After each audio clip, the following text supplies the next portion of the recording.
Hey everyone, it's Jensen again. Let's see what's been going on. We'll cover, I think, most of the Super Bowl talk and all that stuff coming up in the next one. But it's coming. It's Rams and Bengals. So exciting! Yay! Other news that's going on. Lincoln Riley, he was on with Colin Cowherd today, and just making Oklahoma fans just upset.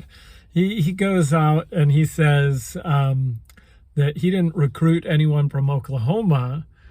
They decided themselves to leave Oklahoma, and he recruited them once they were in the transfer portal, which I think is an accurate assessment, despite what Oklahoma fans think and feel. From everything I've understood with the entire situation, I don't think Lincoln Riley was planning on going to USC all season long and was just waiting for the right moment to burn all the bridges in Oklahoma. I honestly think it happened rather quickly, and yeah. I don't think he was out recruiting for USC when it's still the Oklahoma head coach. And I think if he was, that would have come out. And the only people that seem to think that was actually happening are, Oklahoma fans that are still upset about him choosing better and more high prestige school in USC, which in my opinion, I think USC is the best. I mean, others can disagree, and maybe Oklahoma fans still think that they're the best, but I'd go with USC, which is what Lincoln Riley did. Anyways, that brings us up to more transfer portal stuff. He said he's got a lot more fight on emojis coming, the victory sign emojis, so that's exciting. There's still lots of work to do on the team, and not much is going to go on. I mean, we'll have spring practice, and I think they're doing 7-on-7 drills or whatnot, off-season workouts. But, we're not going to know what's going on really. But again, I want to touch on the whole transfer portal. There's another report that came out today. I think this was from Clay Travis, reporting that Archie Manning's down to 4 schools. This is the son of Cooper Manning, number 1 quarterback in not this next, but I can't remember which one of the upcoming years. And anyways, he's narrowed it down apparently to Texas, Georgia, Ole Miss, and Alabama, and which isn't surprising that those would be the ones that he'd be looking at. The surprising thing is the amount of money that is reported that he will pull in name and likeness, which is at least $10 million. Now, he's got name brand galore. I mean, he's NFL royalty with the Manning last name there. But $10 million, again, I think we've got something has got to be reeled in here. And I don't think the NCAA is wanting to do anything. They want to wash their hands of it and say, you wanted to pay the players, here you go. But it's a little absurd. And I may have mentioned that, I probably did. Jimbo Fisher went on his rant saying, oh, we weren't paying the players. Yeah, you were. And yeah, you had a bunch. I like the people that said you should just claim it. Say, yeah, we had a bunch of oil money and we're buying everyone. Come here and you'll get rich. Just own it.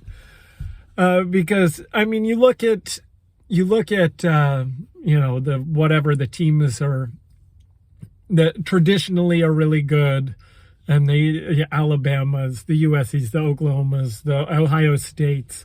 Those teams are always up at the top. And then you scratch your head when a team that isn't always at the top all of a sudden is. Now, Texas A&M does recruit good. They're always near, closer to the top than not. But they haven't been number one or even sniffing that for a while. And it's just like what Ole Miss was when they had Hugh Freeze as their coach. All of a sudden they had the number one recruiting class, and you're like, wait a second.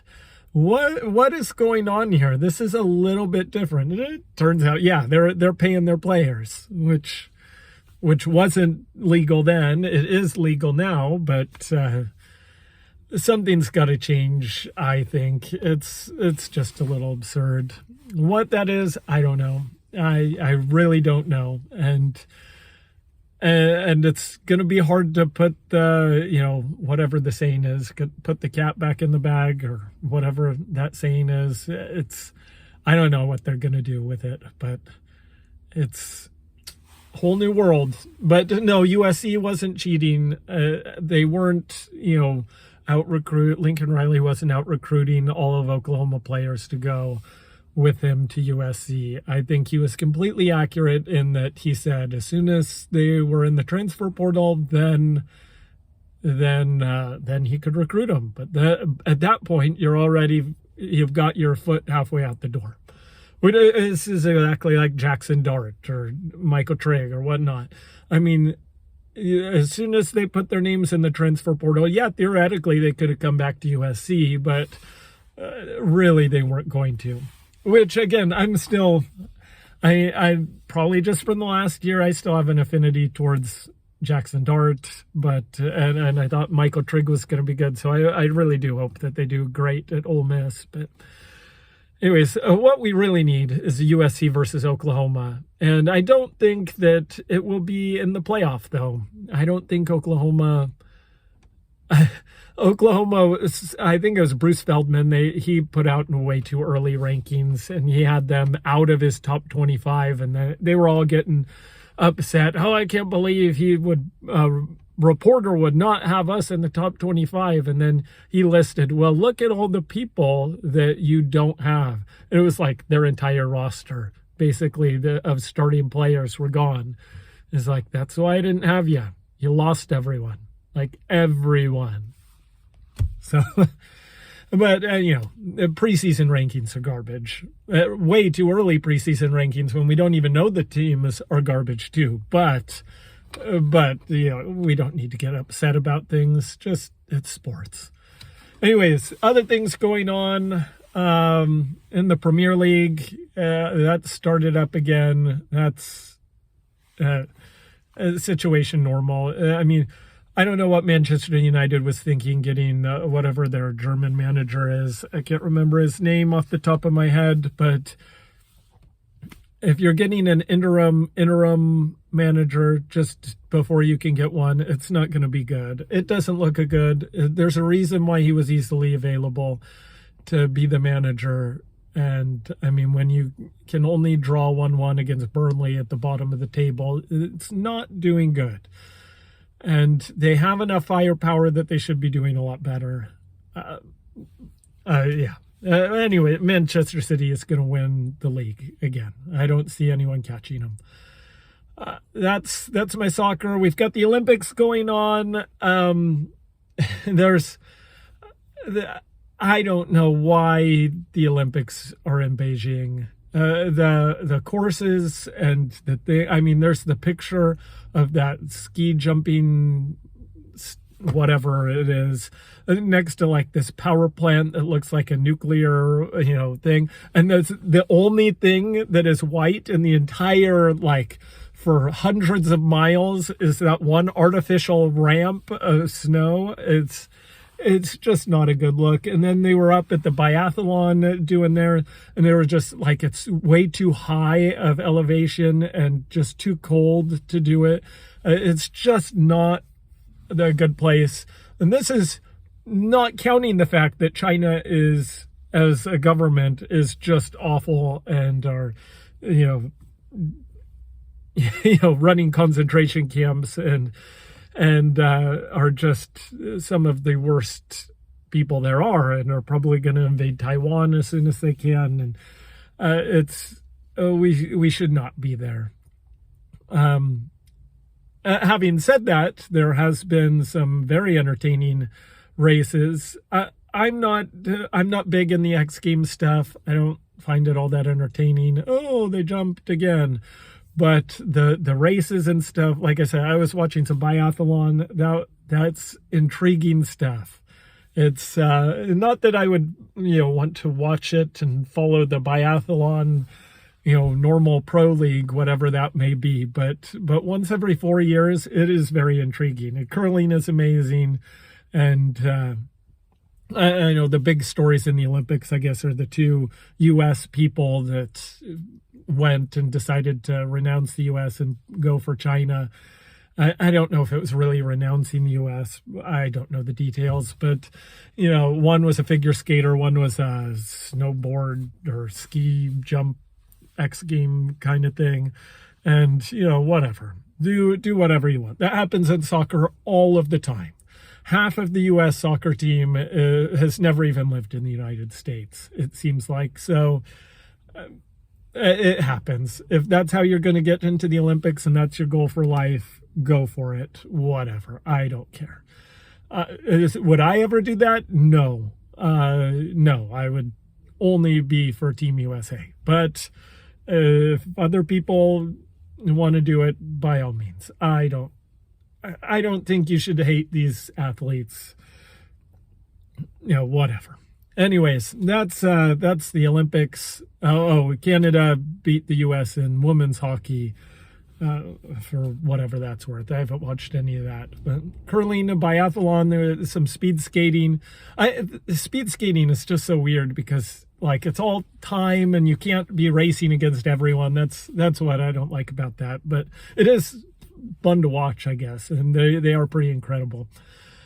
The other news in the NHL, that's back. I mean, the All-Star weekend, there was a little documentary on getting to know Trevor Zegras that ESPN did. Just awesome. That kid is hilarious and he's a good face for the league. I'm very excited that he's going to be in the Ducks organization for a long time. They've got a new GM, the Ducks do. I can't remember his name off the top of my head. He came over from Detroit in their system. And by all accounts, it's looking very positive. It looks like he's still thinking of this as a rebuild, so trying to build up into a constant contender in the next few years, which I think, in the beginning when we were up there in first, I think that I was questioning that.